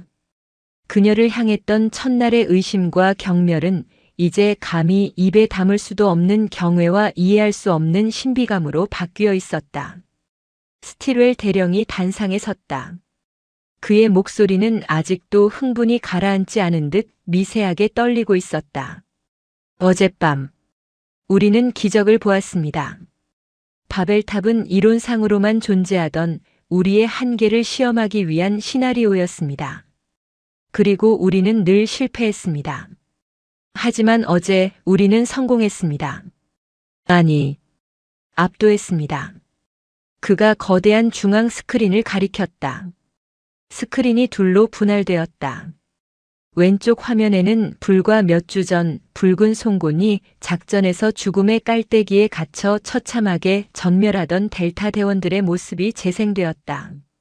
그들의 절규, 당황한 움직임, 오만함이 무너지는 순간이 적나라하게 드러났다. 오른쪽 화면에는 바벨탑 작전에서 어둠 속 유령이 되어 적의 심장을 멈추고 그림자가 되어 허공을 가로지르면 소리 없는 강철이 되어 적을 섬멸하는 델타 대원들의 모습이 재생되었다. 그들의 움직임은 무리였고 그들의 타격은 강철이었다. 브리핑 시어터는 숨소리조차 들리지 않는 침묵에 잠겼다. 이 극명한 대비 같은 부대라고는 도저히 믿을 수 없는 짐승에서 신으로 변모한 듯한 차이였다. 이 차이를 무엇이 만들었는지 궁금할 것입니다. 스틸웰 대령이 말했다. 우리의 장비는 그대로였습니다. 우리의 대원들도 그대로였습니다. 바뀐 것은 단 하나. 그가 한요나를 향해 정중하게 손을 내밀었다. 이 모든 작전의 설계자, 우리의 고문이신 한요나 장군께서 직접 말씀해 주시겠습니다. 한요나가 천천히 단상으로 걸어 나왔다. 수백 명의 어깨에 별을 단 미군 최고 엘리트 장성들이 일제히 그녀의 움직임 하나하나에 집중했다. 그녀는 마이크를 잡지 않았다. 그저 나지막하지만 시어터 전체를 울리는 목소리로 입을 열었다. 내가 한 일은 가르친 것이 아닙니다. 그녀의 첫마디는 모두의 예상을 벗어났다. 나는 그저 그들이 잊고 있던 것을 일깨워 주었을 뿐입니다. 그녀가 왼쪽 화면 붉은 송곳니의 처참한 실패 영상을 가리켰다. 이것은 강철이 강철과 부딪힌 결과입니다. 더 크고 더 시끄럽고 더 요란한 소리를 내는 쪽이 이길 것이라 착각한 오만함의 결과지요. 강철은 부러지기 쉽습니다. 예측하기는 더더욱 쉽지요. 그리고 그녀는 오른쪽 화면 바벨탑의 완벽한 성공 영상을 가리켰다. 그리고 이것은 물이 강철의 틈을 파고든 결과입니다. 그녀는 단상에서 내려와 맨 앞줄에 꼿꼿이 앉아있는 케인 상사 앞에 섰다. 케인 상사, 일어서시오. 케인이 기계처럼 일어섰다. 그의 눈은 한요나만을 향해 있었다. 그날 당신들이 하수 처리관을 통해 건물에 잠입했을 때 무엇을 느꼈소? 케인은 잠시 숨을 골랐다. 그의 대답은 이 브리핑 시어터의 모든 장성들에게 전달하는 한요나의 마지막 가르침이었다. 아무것도 느끼지 못했습니다. 케인이 대답했다. 저는 그저 물이 되었습니다. 냄새나는 하수가 되었고 차가운 콘크리트 벽이 되었습니다. 저는 존재하지 않았습니다. 존재하지 않았기에 적들은 저를 볼 수 없었습니다. 붉은 송곳니 작전 때 당신은 무엇을 위해 싸웠소? 저희 자존심을 위해 싸웠습니다. 장군님께 우리가 틀리지 않았다는 것을 증명하기 위해 싸웠습니다. 바벨탑에서는 무엇을 위해 싸웠소? 케인은 대답 대신 자신의 팀원들 레드, 호크, 팬텀을 천천히 둘러보았다. 그리고 다시 한요나를 바라보았다. 우리는 비어 있었습니다. 자존심도 공포도 승리에 대한 갈망도 없었습니다. 오직 완수해야 할 임무와 장군님께서 열어주신 길만이 존재했습니다. 우리는 비로소 하나가 되어 싸웠습니다. 한요나는 고개를 끄덕였다. 그녀는 다시 단상으로 돌아갔다. 강철은 강합니다. 하지만 강철은 스스로를 자각하는 순간 녹슬기 시작합니다. 나는 최강이다. 나는 델타다. 나는 부러지지 않는다고 생각하는 그 오만함이 스스로를 틈새 없는 쇠붙이로 만들어 결국은 가장 약한 충격에 부서지게 만듭니다. 나는 그들의 그 단단한 자아를 부수고 싶었소. 그들을 물처럼 유연하게 만들고 싶었고 바람처럼 형태없게 만들고 싶었소. 자신의 모든 것을 버리고 심지어 눈마저 감았을 때 비로소 그들은 모든 것을 볼 수 있게 되었습니다. 그녀가 스틸웰 대령을 바라보았다. 나의 임무는 여기까지입니다. 이들은 이제 강철이면서 동시에 물이 되었습니다. 더 이상 이 늙은이의 조언은 필요 없을 것입니다. 한요나의 선언에 브리핑 시어터 전체가 술렁였다. 그들은 이제 막 신세계를 목격했는데 그들을 이끈 선지자가 떠난다는 말이었다. 장성들이 스틸웰 대령에게 눈짓을 보냈다. 잡아라, 무슨 수를 써서라도 더 머물게 하라는 무언의 압력이었다. 하지만 스틸웰은 고개를 저었다. 그는 알았다. 한요나는 잡아서 머물게 할 수 있는 사람이 아니라는 것을. 그녀는 물 그 자체였으니까. 그날 저녁 한요나는 자신의 숙소에서 단출한 여행 가방을 꾸리고 있었다. 1년 전 이역만리 타국으로 떠나올 때와 똑같은 가방이었다. 똑똑. 조용한 노크 소리가 들렸다. 들어오시오. 문이 열리고 케인 상사가 혼자 들어왔다. 그는 전투복이 아닌 편안한 사복 차림이었다. 그의 손에는 작고 투박한 나무 상자가 하나 들려 있었다. 장군님, 떠나신다고 들었습니다. 내일 아침 비행기요. 고문 역할은 끝났으니 나도 내 자리로 돌아가야지. 케인은 한요나의 책상 위에 나무 상자를 조용히 내려놓았다. 침묵이 흘렀다. 케인은 무언가 골똘히 생각하다가 마침내 결심한 듯 입을 열었다. 그날 사격장에서 4000m 말입니다. 한요나는 가방을 싸던 손을 잠시 멈추었다. 그것은 단순한 사격이 아니었습니다. 당신은 제 총에 남은 불안을 읽으셨다고 했습니다. 어떻게 그것이 가능했습니까? 그것은 그가 지난 몇 주간 바벨탑 훈련보다 더 치열하게 고민했던 질문이었다. 그것은 기술의 영역이 아니었기에 그를 더 절망하게 만들었던 질문이었다. 한요나는 창밖에 이제는 익숙해진 포트 브레그의 소나무 숲을 바라보았다. 그녀의 눈은 4000m보다 더 먼 아득한 과거를 향해 있었다. 나도 당신과 같았으니까. 그녀의 목소리는 몹시 지쳐있기도 혹은 몹시 그리운 듯 하기도 했다. 오래전 내가 아직 강철이기만 했던 시절 나는 내 판단을 과신했고 내 총구를 맹신했소. 그러다 내 오만함이 내 부하의 눈을 멀게 했고 결국 그를 잃었지. 그날 이후 나는 20년을 총구의 0점이 아니라 사람들 마음속의 0점을 맞추는 연습을 하며 살았소. 그녀가 케인을 돌아보았다. 그날 사격장에서 나는 당신의 눈에서 20년 전의 나를 보았소. 오만함에 가려져 정작 중요한 것을 보지 못하는 길 잃은 강철을. 그래서 나는 표적을 쏜 것이 아니었소.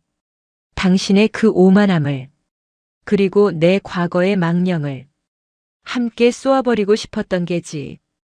케인은 얼어붙었다. 그는 비로소 깨달았다. 한요나가 그들에게 가르친 것은 전술이 아니었다. 그것은 철학이었고 삶이었으며 피와 눈물로 얻어낸 지혜였다. 그는 아무 말도 할 수 없었다. 그저 깊이 고개를 숙였다. 이 상자는 팀원들이 마음을 모은 것입니다. 무엇을 드려야 할지 아무도 몰랐습니다. 모든 것을 가졌지만 동시에 아무것도 필요로 하지 않는 분께. 케인은 경례를 붙이고 조용히 방을 나갔다. 한요나는 그가 나간 문을 한참 바라보다가 천천히 나무 상자를 열었다. 상자 안에는 화려한 훈장이나 감사패가 들어있지 않았다. 그 안에는 침묵의 계곡에서 그들이 열흘간 손에 쥐었던 그 투박한 단검 한 자루가 들어 있었다. 하지만 그것은 평범한 단검이 아니었다. 델타의 장인들이 밤을 새워 다시 벼려낸 시리도록 푸른 날을 가진 완벽한 강철이었다. 그리고 그 손잡이에는 델타의 상징 대신 한국의 전통 방식대로 엮은 질긴 오색실 매듭이 감겨 있었다. 그리고 칼날의 가장 깊숙한 곳, 작은 글씨로 한 줄의 한글이 새겨져 있었다. 물처럼 강철처럼. 그 아래에는 케인, 레드, 호크, 팬텀, 제칼. 그녀가 죽음을 선고하고 새 삶을 주었던 모든 팀원들의 이름이 빼곡히 새겨져 있었다. 한요나는 그 차가운 강철 손잡이를 쥔 채 눈을 감았다. 평생을 강철의 백목년이라 불리며 단 한 번도 약한 모습을 보이지 않았던 그녀의 눈가에서 뜨거운 물 한 줄기가 흘러내렸다. 다음 날 새벽, 인천으로 향하는 비행기를 타기 위해 한요나는 롤리 더럼 국제공항으로 향하는 차에 올랐다. 그녀가 처음 이곳에 도착했을 때 그녀를 한요나 여사라 부르며 어리둥절해하던 그 젊은 운전병이 오늘은 칼처럼 다려진 정복을 입고 그녀를 위해 문을 열었다. 차가 기지 정문을 막 통과하려 할 때였다. 잠깐, 세워주시오. 한요나의 말에 차가 멈췄다. 포트브레그의 거대한 연병장, 동이 트는 희미한 여명 속, 델타포스 작전팀 전원이 완전 군장 차림으로 도열해 있었다. 그들은 바벨탑 작전을 끝낸 그 모습 그대로 어둠과 먼지와 피페인트의 흔적을 지우지 않은 채 그녀를 기다리고 있었다. 스틸웰 대령도 그들 틈에 서 있었다. 그들은 경례를 하지 않았다. 상관을 대하는 부동자세도 아니었다. 한요나가 차에서 내리자 케인이 앞으로 한 걸음 나섰다. 그의 목소리는 확성기를 쓰지 않았음에도 새벽 공기를 가르고 연병장 전체를 울렸다. 한요나 장군님. 그는 완벽한 한국어 발음으로 그녀의 직책을 불렀다. 우리는 작별을 고하지 않겠습니다. 레드가 그 옆에 섰다. 당신은 우리의 눈을 뜨게 하셨습니다. 호크가 그 옆에 섰다. 당신은 우리의 심장을 다시 뛰게 하셨습니다. 팬텀과 제칼이 나란히 섰다. 우리는 당신의 무리자 당신의 강철입니다. 케인이 다시 입을 열었다. 우리는 준비되었습니다. 장군님께서 가르쳐 주신 그 길을 걸을 준비가 되었습니다. 우리는 더 이상 길을 잃지 않을 것입니다. 그 말이 끝나는 순간 케인을 필두로 한 델타포스 대원 전원이 미군식 경례가 아닌 가장 깊고 가장 진심 어린 한국식 큰절을 위해 일제히 엎드렸다. 세계 최강의 군인들이 그들의 오만함과 자부심 그리고 모든 것을 버리고 자신들의 스승이 된 이 작은 동양인 여성에게 바치는 최고의 경이었다. 한요나는 그들이 엎드린 모습을, 그들의 진심을 말없이 바라보았다. 그녀는 다가가지도 그들을 일으켜 세우지도 않았다. 그저 해가 떠오르기 시작하는 동쪽 하늘을 한번 바라본 뒤 그들을 향해 나지막이 마지막 명령을 내렸다. 강철은 물을 기억하라. 그리고 물은 강철의 본분을 잊지 마라. 일어나라, 나의 델타. 그녀는 그들이 일어나는 모습을 보지 않고 차에 올랐다. 차가 공항을 향해 다시 출발했다. 창밖으로 포트브레그의 훈련장들이 빠르게 스쳐 지나갔다.